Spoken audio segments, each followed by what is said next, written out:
એક ગામમાં બે બહેનો રહેતી હતી. નાની બહેન દયા ખૂબ જ સદ્ગુણી અને મહેનતુ હતી, જ્યારે મોટી બહેન ઈર્ષા આળસુ અને ઘમંડી હતી. એક દિવસ દયા જંગલમાં એક ભૂખ્યા ડોસીમાને મળી.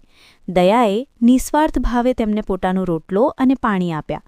ડોસીમાએ ખુશ થઈને તેને વરદાન આપ્યું કે તેના મુખમાંથી બોલતાની સાથે સોના મોતી ખરશે.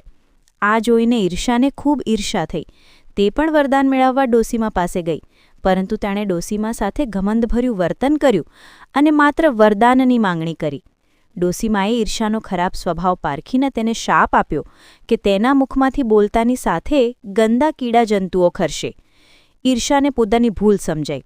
આમ દયાને તેના સદ્ગુણનું ફળ મળ્યું, જ્યારે ઈર્ષાને તેના સ્વાર્થ અને ઈર્ષાની સજા મળી. બોધ: સારો સ્વભાવ હંમેશા સુખ લાવે છે.